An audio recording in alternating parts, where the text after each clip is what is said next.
Les voy a dar un bosquejo del nuevo orden económico del nuevo orden mundial. Y estas son ahora citas de las fuentes católico-romanas mismas. Y me gustaría decirles que ustedes aún no han experimentado todavía nada de lo que se les avecina. Y puedo decirles lo que se siente porque ya yo lo he sentido. Si alguna vez han querido leer un libro interesante, lean Ecclesiastical Megalomanía, Megalomanía Eclesiástica, pero yo voy a citar de las encíclicas y de todas esas cosas. De acuerdo a la ley canónica, el control de toda la propiedad de la Iglesia-Estado romana pertenece al Papa, su emperador supremo. Todo lo que yo diga tendrá una cita. Todo está sustanciado, ya sea por una encíclica papal o cualquiera de estas fuentes. Ahora, el comunismo confiscó toda la propiedad y la convirtió en la propiedad del Estado.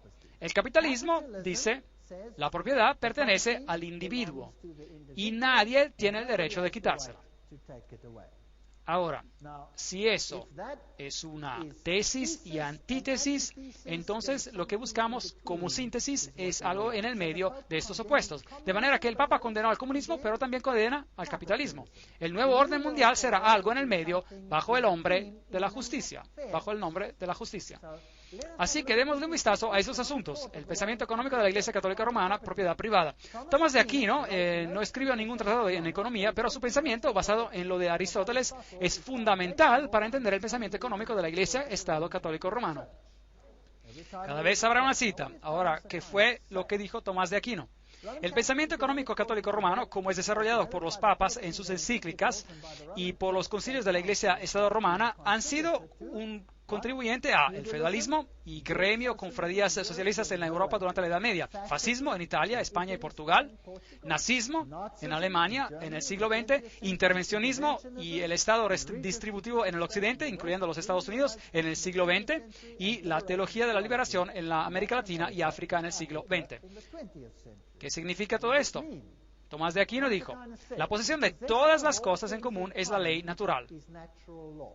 Tomás escribió, la posesión de todas las cosas en común y la libertad universal son descritas como parte de la ley natural porque, a saber, la distinción de las posesiones y esclavitud no fueron establecidas por la naturaleza, sino ideadas por el razonamiento humano para el beneficio de la vida humana.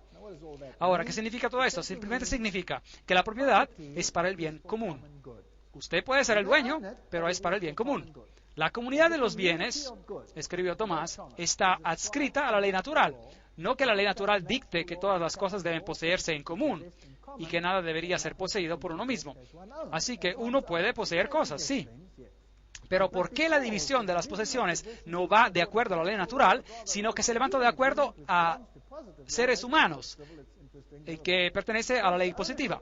Hablan de tantas cosas insignificantes, pero bueno, por esta razón la propiedad de posesiones no es contraria a la ley natural, sino algo añadido, concebido por el razonamiento humano. Vamos a continuar. Tomás escribió, por lo tanto, lo que ciertas personas tengan en superabundancia es debido por ley natural al propósito de socorrer al pobre. Un momento. Ahora, estamos llegando al punto acá. Usted puede poseer cosas, lo que sea que usted posea, pero cualquier cosa que usted posea, más de lo que usted necesita, es para el bien común de aquellos que no tienen. ¿Tiene sentido? Ahora, si usted crea dos clases de individuos, los ricos y los pobres, o si existe una situación donde usted tiene a dos clases, el rico y el pobre. Vayan por el mundo y podrá ver a las naciones ricas y a las naciones pobres. Y encontrará que las naciones ricas son todas las naciones protestantes. ¿Lo ha notado? Todas las naciones protestantes son las ricas. Ahora, ¿qué pasaría si usted tuviera un plan para desheredarlas a todas? Para que usted vuelva a ser el gobernante y que ellas tengan que venir a rogar a sus pies por cualquier asunto. Ahora, vamos a ver cómo esto se desarrolla. Para el propósito de socorrer al pobre. Porque los bienes de algunos se deben a otros por ley natural. No hay pecado si los pobres toman los bienes de sus vecinos. Tomás escribió, en caso de necesidad, todas las cosas son propiedad común. Así que no sería pecado tomar la propiedad del otro, porque la necesidad la ha hecho común. Bien, ahora, hay un aspecto del compartir. Si yo veo a mi vecino en problemas, como buen cristiano, yo lo voy a ayudar, ¿correcto? Sí, pero ahora estamos yendo a la ley. Así que si mi vecino tiene necesidad, ¿y quién determina la necesidad? Él es el que determina la necesidad. Yo tengo una necesidad, tengo una necesidad de una televisión y no tengo una, y tú tienes una, y tú tienes dinero y puedes ir a comprarte otra, y yo tengo la necesidad de tu televisión. ¿La puede tomar sin ser un pecador, sí o no? ¿De acuerdo a eso? Sí. ¿Qué tal si usted tiene un coche y él no tiene uno? Él lo puede tomar sin pecar, de acuerdo a Tomás de Aquino. Ahora, esto fue escrito hace mucho tiempo, de seguro no se aplica hoy en día. Bueno, ya veremos. No solo el tomar la propiedad de otro no es pecado, ni siquiera es un crimen, de acuerdo a Tomás. Es legal que un hombre socorra su propia necesidad por medio de la propiedad de otro, tomándola ya sea abiertamente o secretamente. Ni siquiera es esto, hablando propiamente, hurto y robo. No es hurto, hablando propiamente, el tomar secretamente y usar la propiedad de otro en caso de extrema necesidad. Porque lo que él necesitado toma para sostener su vida viene a ser su propia necesidad por la razón de esa necesidad. En un caso de tal necesidad, un hombre puede también tomar secretamente la propiedad de otro para socorrer a su vecino que se encuentra en la necesidad. Eso se pone muy interesante. Ahora, ¿sabía usted que si yo dejo mi propiedad a solas en Sudáfrica y alguien se mete a vivir, no puedo sacarlo? Él está dentro, porque él tiene necesidad. Esta es la ley. ¿Y cree usted que esa es una ley solo en Sudáfrica? No, esa es una ley británica también. Y esa es una ley virtualmente en todo el país ahora, pero no ha sido implementada. ¿Por qué? La situación no es tal todavía que se tenga que implementar por todas partes. Una vez que empieza a abrir las fronteras y millones de gente pobre comienzan a entrar, bueno, entonces habrá una gran necesidad. ¿Qué hacen con la necesidad en África? Así que en Sudáfrica la gente sale de vacaciones y regresan y sus casas están ocupadas y no pueden sacar a la gente. ¿Y por qué? Su propiedad está a su nombre y tienen que pagar los cobros, tienen que pagar los impuestos, tienen que pagar todas estas cosas, pero la necesidad lo ha hecho un bien común, así que ese hombre se puede ingresar. Esa es la situación. Sí, así es. Y se pone peor. La doctrina católica romana de la propiedad privada hace eco en el lema comunista del siglo XIX. Para cada uno de acuerdo a su habilidad y para cada uno de acuerdo a su necesidad. ¿Puede ver usted la doctrina católica romana allí? Los derechos humanos son más importantes que los derechos de propiedad. Fue el credo de la gran sociedad de Lyndon Johnson. Debemos de quitar de los que tienen para dar a los que no tienen, que lo necesitan tanto. Lyndon Johnson dijo eso. ¿Qué continente es ese? Aparece en la literatura del fascismo, del nazismo, de la teología de la liberación, del intervencionalismo y del socialismo. El destino universal de los bienes, esta es la expresión de Juan Pablo II en su encíclica de 1987 llamada Sobre la preocupación social. Es necesario declarar una vez más el principio característico de la doctrina social cristiana y los bienes de este mundo son originariamente destinados para todos. El derecho a la propiedad privada es válido y necesario, pero no anula el valor de este principio. La propiedad privada, de hecho, está bajo una hipoteca social, lo que significa que tiene una función social intrínseca, basada y justificada precisamente en el principio de que los bienes tienen un destino universal. ¿Qué acaba de decir Juan Pablo II? Dijo, eso que dijo Tomás de Aquino es lo que yo digo también. Usted puede tener propiedad privada. La Iglesia Católica Romana apoya la propiedad privada. Eso suena muy bien. Pero nunca se define a esa propiedad. Es solo suya para el bien común. Así que un día usted se despierta y en su jardín hay personas que están durmiendo. Y llama a la policía o a lo mejor sale y le dice, ¡ay! Ságanse de mi propiedad. Y ellos le contestan, déjeme en paz o le vuelo la cabeza. Hey, un momento. Usted va a la policía y les dice, policía, vengan a ayudarme aquí. Hay gente apropiándose de mi terreno. Bueno, lo sentimos, tiene necesidad. Usted tiene mucho terreno, como quiera. Aguántense. Bueno. El Papa Pablo VI dejó el punto bien claro en su encíclica de 1967, en el progreso de las gentes. Todo hombre tiene, por lo tanto, el derecho de encontrar en el mundo lo que sea necesario para sí mismo. Eso es interesante. El reciente Concilio Vaticano II nos recordó de esto. Fue la intención de Dios que la tierra y todo lo que en ella contiene fuera para el uso de todo ser humano y de las gentes. De esta manera, mientras todo ser humano siga la justicia y se unen en la caridad, los bienes creados tendrían que abundar estar para ellos en una base razonable. Todos los otros derechos, incluyendo los de propiedad y de libre comercio, deben de estar subordinados a este principio. Eso significa que si yo tengo la necesidad de un bien manufacturado, puedo tomarlo. Ahora, estoy manejando mi coche y de hecho hay asaltos cada 12 minutos y hay una pistola y viene y me dice, sálgase de su coche. Y yo entrego mi coche y si no lo hago, ¿qué me pasa a mí? Me balacean. El hombre tiene la necesidad de mi coche. Se fue. Se acabó. En mi propia iglesia donde vivo, tenemos asalto tras asalto. Hasta el pastor lo golpearon y trataron de meterlo en la cajuela del coche. Lo iban a matar. Se las ingenió para escaparse de los que lo aferraban y se fue sin su coche. ¿Cree que hay una gran iniciativa para encontrar estas cosas?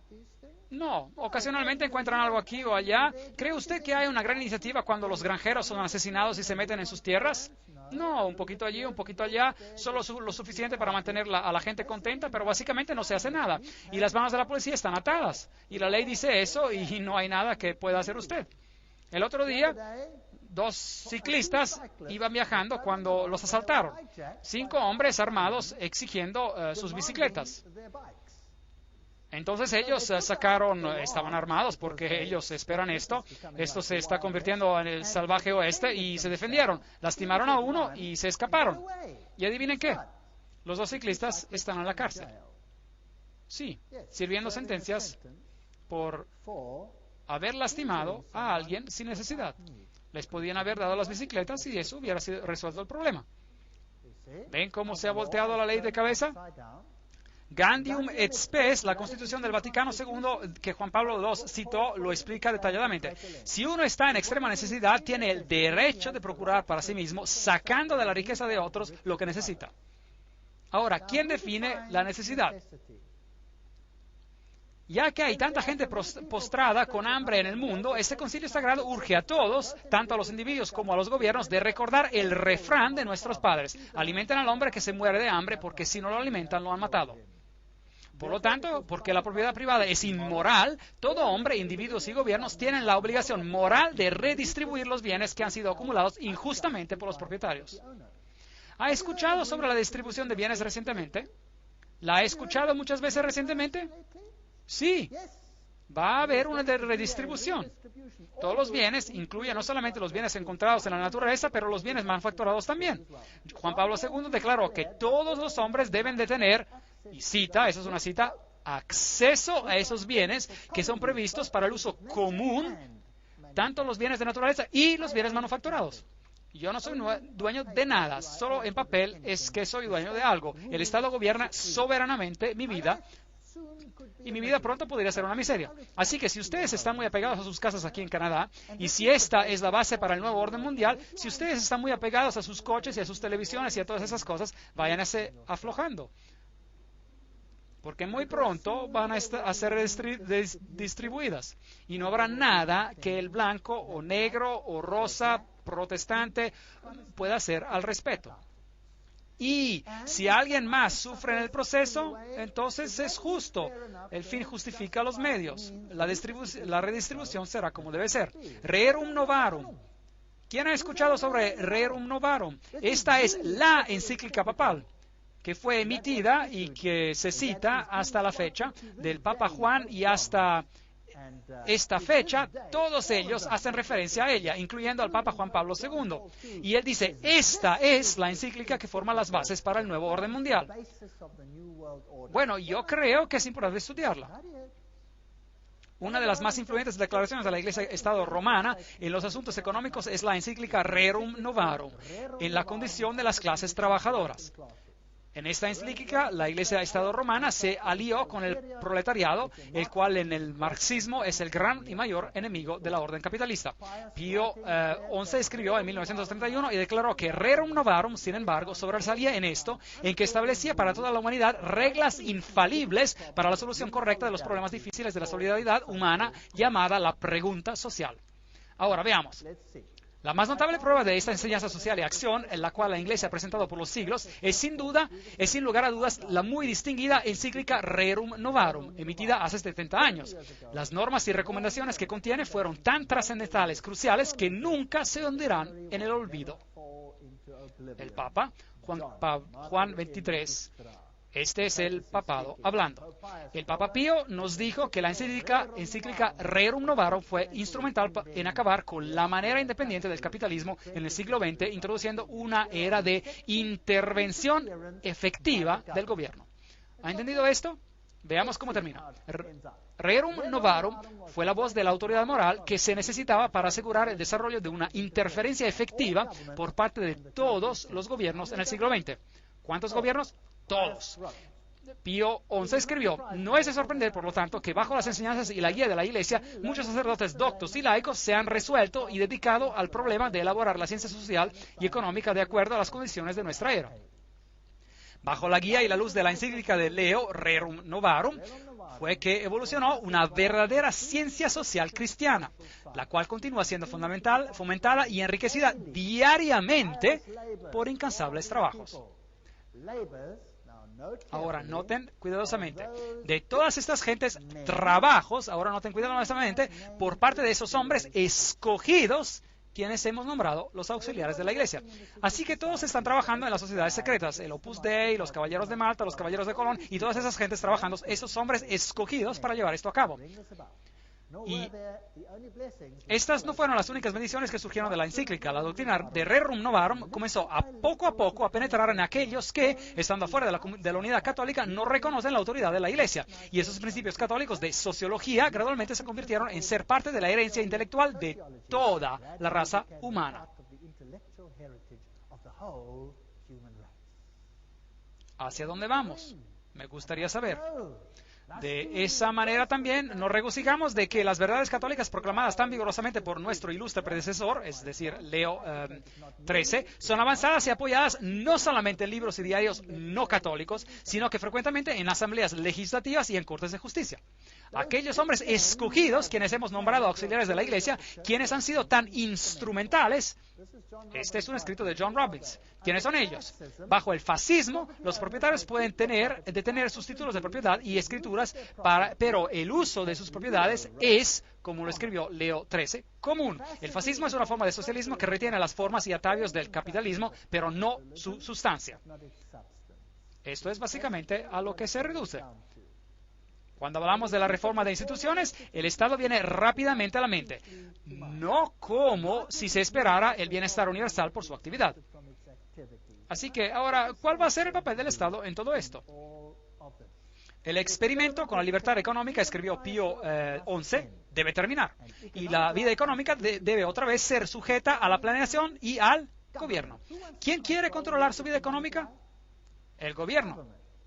Juan Pablo II escribió en su Sollicitudo Rei Socialis sobre la preocupación social: es necesario declarar una vez más el principio característico de la doctrina social cristiana.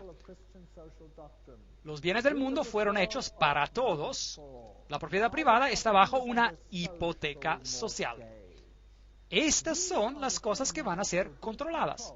Él escribió: un fiel eco de las tradiciones antiguas de la Iglesia que por siglos se ha referido al propósito universal de los bienes. En el mundo hoy, escribió el Papa, estamos confrontando serios problemas de la distribución desigual de los medios para subsistir que originariamente fueron diseñados para todos.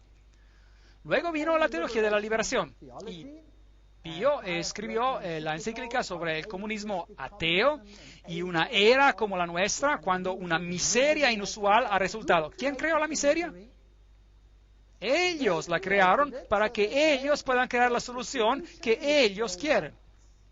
Así que en África elevaron a unos pocos y oprimieron a las masas y luego le dieron la vuelta y crearon la situación que ellos querían. Crearon el comunismo, crearon el caos y del caos crearon el orden social que ellos querían. Así que el segundo reino de terror fue apoyado por el papado. El padre Camilo Torres, quien fue balaceado en 1966, declaró: el católico que no es un revolucionario está viviendo en un pecado mortal. El Papa Juan Pablo II escribió en 1986, la Iglesia no titubea en defender sin miedo la justa y noble causa de los derechos humanos y en apoyar a los valientes reformadores que llevan a una mejor distribución de bienes, incluyendo los bienes terrenales, tales como la educación, los servicios de salud, las viviendas y demás. Ahora llegamos a los derechos humanos. ¿Qué leímos sobre lo de la Revolución Francesa? ¿Cuál va a ser el criterio del mundo? Los derechos humanos. Usted tiene un derecho a tener propiedad, usted tiene un derecho a todo lo que necesita. Estamos convencidos que la teología de la liberación no es tan solo oportuna, sino útil y necesaria. Esto es lo que el Papa dice, no yo. Estas son directamente sus propias palabras. Juan Pablo II, carta a los obispos de Brasil, 9 de abril de 1986. Debería constituir un nuevo estadio de la reflexión teológica iniciada con la tradición apostólica. Y luego se refiere al Rerum Novarum.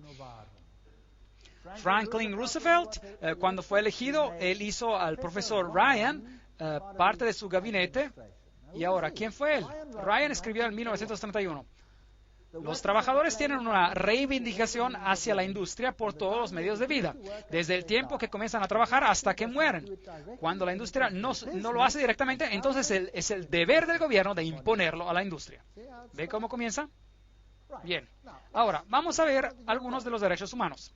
Tiene el derecho de fundar libremente uniones para los trabajadores, tiene el derecho a la cultura, el derecho a emigrar, el derecho a inmigrar, el derecho a la comida, el derecho a la ropa para vestir, el derecho a descansar, el derecho al cuidado médico, el derecho a un justo salario, el derecho a la vida, el derecho a medio ambiente seguro, el derecho a la seguridad personal de los trabajadores, el derecho a una vida familiar, el derecho a la propiedad privada, altamente clasificado por supuesto, el derecho al uso común de todos los bienes y solo después de todos los otros derechos, así que no significa nada, el derecho a trabajar, el derecho a una pensión, el derecho a un seguro para la edad mayor, el derecho de asociarse, el derecho a la seguridad, el derecho a la integridad corporal, el derecho a los servicios sociales necesarios, el derecho a la huelga, el derecho a elegir un estado de vida libre, el derecho a formar una familia, el derecho a la educación, el derecho a un empleo, el derecho a una buena reputación, el derecho al respeto, el derecho a la información apropiada, etcétera, y el derecho a la protección de la privacidad, el derecho a una libertad equitativa, el derecho a un entrenamiento profesional, el derecho a la cantidad de educación y el derecho a un cuidado de salud adecuado.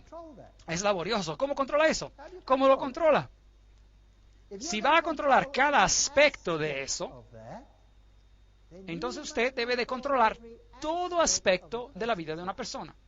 Usted no podrá ir al baño en el futuro sin tener que hacer una triple solicitud al Vaticano. Ellos van a controlar cada aspecto individual de sus vidas. Eso es lo que van a controlar. Y el gobierno va a llegar a ser enorme. Ahora, ¿de dónde va a salir el dinero? De usted. Ahora, cuando el dinero proviene de usted, ¿qué le pasa entonces a su riqueza? Se aminora y aminora y aminora y eso quiere decir que la clase media va a desaparecer. ¿Cuántas clases había en la Edad Media bajo el catolicismo? 2. Estaba la clase feudal, los labradores, y estaba la clase alta, quien controlaba todo. Ahora, si vemos el asunto del desempleo, en mi país el desempleo estaba casi al 50%. En Alemania estaba un punto y algo por ciento. Y luego subió al 2, al 3, 5, 10, 20%. Y ahora el desempleo abunda en Europa. ¿Por qué? Porque ahora todos los países de Europa Central están siendo incorporados en Europa y debe de haber redistribución de riqueza. Y así está yéndose para abajo, abajo, abajo, abajo. Las recientes encuestas no preguntan dónde vive, sino que cuántos cuartos tiene, cuánta gente vive allí, cuánto esto, cuánto lo otro. ¿Cuándo hicieron esto y en qué país? En el comunismo. ¿Y qué pasaba si su casa estaba más grande de lo que usted necesitaba? El que tenía la necesidad la recibía. Pero ¿quién tenía que pagar por ella? Usted, porque usted es el propietario. Está peor ahora que durante el comunismo, ¿verdad? De manera que vinieron a nuestro país. Ahora, usted se tiene que registrar en cada localidad individual. Y no puede votar afuera de su localidad. Así que ellos tienen su localidad adjunta a su nombre. Y vinieron a mi casa y dijeron que querían saber cuál es mi religión. Y les dije, yo soy un cristiano. Y preguntaron, ¿qué denominación? Y yo les dije, no tienen por qué saber. Me dijeron, sí tenemos que saber. ¿A qué denominación perteneces? Y les dije, no tienen por qué saber. ¿Cuántos cuartos tienen? Y les dije, lo suficiente. Queremos saber exactamente cuántos cuartos tienen. Y les dije, tengo los suficientes. Pero queremos saber cuántos. No tiene nada que ver con usted, porque quieren saber exactamente cuántos. Podría tener una más la próxima semana, o podría construir una pared adentro y tener 2 cuartos, ¿correcto? Así que no tienen por qué saber. Se meten en grandes problemas si contestan preguntas como esas. No deben de hacer eso. Por lo tanto, todo lo necesario para llevar una vida verdaderamente humana debe hacerse disponible a todo hombre. ¿Sabían ustedes que vivir una vida verdaderamente humana es el acrónimo católico para la salvación? Y yo les comprobaré esto en una conferencia futura, donde ellos dicen, el ser salvo significa vivir una vida verdaderamente humana. Eso significa que el reino de Dios para el catolicismo es el reino del catolicismo gobernando al mundo en esta tierra y dándole a cada uno la capacidad de vivir una vida verdaderamente humana. Eso significa lo suficiente para solventar sus necesidades básicas y nada más. ¿Le gusta el nuevo orden mundial? ¿Le gusta? ¿Saben qué? La Biblia lo llama el hombre de pecado. Ahora, existe otra palabra para la redistribución de la riqueza y ya se le ha dado. ¿Cuál es? Se llama hurto, robar. ¿Correcto? La Biblia dice, no hurtarás. Esto significa que uno no debe de tomar de uno que tiene y dárselo a otro. A eso se lo llama hurto, robar. Eso es quebrantar los mandamientos de Dios. ¿Es eso correcto? Sí. Mientras avancemos, veremos que ese sistema de derechos humanos quebranta a cada uno de los mandamientos de Dios. Cuando Dios le distribuyó la tierra a Israel, ¿cómo fue distribuida? Como una heredad eterna. Era su tierra. Acab, el rey, quería el viñedo de Nabot. Y Nabot le dijo, no pecaré contra el Señor mi Dios, porque esta tierra me ha sido dada como una heredad eterna, y a mí y a mis hijos. Dios le da a cada uno un pedazo que le pertenece. Ellos la toman y lo distribuyen de acuerdo a la necesidad, pero usted paga el cobro. Fascinante. Las circunstancias complejas de nuestros días hacen necesario para la autoridad pública intervenir más a menudo en los asuntos sociales, económicos y culturales. El Concilio del Vaticano II. Eso fue lo que dijo. De manera que ellos van a intervenir en todos los aspectos de su vida. Lob vom Gorbachev für den Papst. Gorbachev alaba al Papa y él dice, el Papa hace bien en exigir un nuevo orden mundial. En 1991, la Crónica de San Francisco ya decía, el Papa exige un nuevo orden mundial. Albert Einstein dice, el deseo de paz por parte de la humanidad solo puede realizarse con la creación de un gobierno mundial. Con todo mi corazón creo que el sistema presente de naciones soberanas solo puede llevar al barbarismo, a la guerra y a la inhumanidad, y que solo la ley puede asegurar el progreso hacia una humanidad pacífica y civilizada. Una declaración interesante por Albert Einstein, que él también declaró, dijo, no existe salvación para la civilización o siquiera para la raza humana, otra que no sea la creación de un gobierno mundial. Este fue Albert Einstein. Y el señor U Thant, anterior secretario general de las Naciones Unidas, ¿qué dijo él? Los federalistas del mundo nos presentan una visión de una humanidad unida, viviendo en paz bajo una orden mundial justa. El corazón de su programa es un mundo bajo ley. Es realista y alcanzable. ¿Qué dijo Mortimer Adler? La paz mundial es imposible sin un gobierno mundial. Winston Churchill. Estos son grandes nombres. No estoy hablando de peces pequeños. La creación de un orden mundial autoritario es el blanco final hacia el cual debemos esforzarnos. Charles de Gaulle, las naciones deben unirse en un gobierno mundial o perecerán. ¿Cómo se logra eso? ¿Qué tal si, creando tanto conflicto, que todos estarán dispuestos a renunciar a su soberanía. ¿Saben qué? En Sudáfrica doy esas conferencias al público. La gente está desesperada. Los asaltan, los arrojan de sus tierras, están siendo asesinados, nuestras casas parecen prisiones. No podemos dormir sin tener que atrancar todo. En mi propia cuadra hemos tenido asesinato tras otro, y robos violentos, y nada parece ocurrir para resolver el asunto. A la policía ni le importa, ni siquiera salen, porque existe tanta confusión y lucha por todas partes que ni siquiera pueden hacerle frente. Así que ¿a quién le importa de su pequeño problema?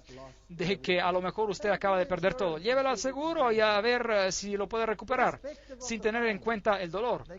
Ellos llegan, se meten, toman todos sus papeles privados, los queman. No tiene registro de su vida, todo se fue, venden los muebles que no quieren y el resto se quedan con ellos y dicen, váyase. Es tiempo ahora para la redistribución. Tenía antes tierra, ahora es mi tierra. Así es como funciona. Este es el nuevo orden mundial. Bienvenidos al nuevo orden mundial. Bertrand Russell, las únicas posibilidades ahora son un gobierno mundial o la muerte.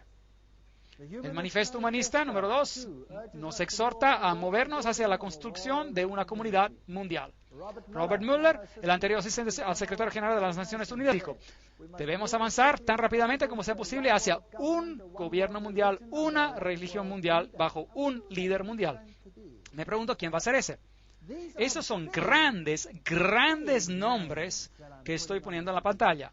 Estos no son especuladores aquí y allá. Muy a menudo me acusan de especular. Bueno, los grandes especuladores son estas mismas gentes. Ahora, ¿qué de este hombre? Vimos cómo la paz y la unidad iban a llevarse a cabo. Fue grandioso. Había entusiasmo de paz, amor y unidad. Todas las naciones vendrán y adorarán delante del Señor y adorarán a ti, oh Señor.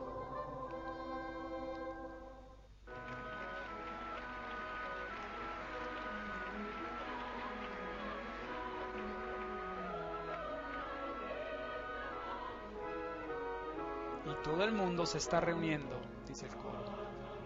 Y todo el mundo en cada esquina cante.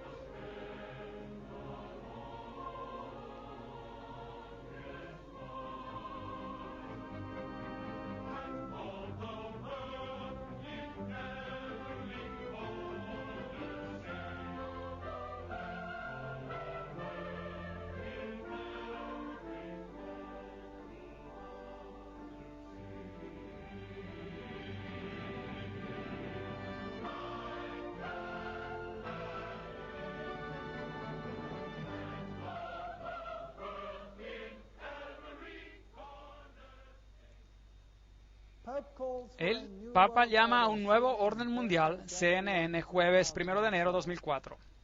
Él hizo que su discurso de Año Nuevo fuera alrededor de un nuevo orden mundial. Quiero decirles hoy que el nuevo orden mundial pretende no solo unir las naciones las cuales Dios había separado, ese es uno de los aspectos, sino que para erradicar el protestantismo de la faz de la tierra. Y particularmente a esa forma de protestantismo que rehúsa inclinarse al César papal. Esa forma de protestantismo va a tener que desaparecer. Y veremos que bajo las circunstancias que serán creadas, esas condiciones ya están puestas en su lugar ahora. Todo está allí. Y lo voy a poner en la pantalla para ustedes, de manera que no se pierdan las próximas conferencias. Ahora vamos a entrar en un territorio caliente. Pondré las citas en la pantalla donde le dirán quiénes son los que van a crear problemas. Y no crea que es el Islam, es alguien más. No se pierdan los próximos episodios emocionantes. Pero antes de que me vaya, quiero recordarles que Jesús dijo que esto iba a ocurrir.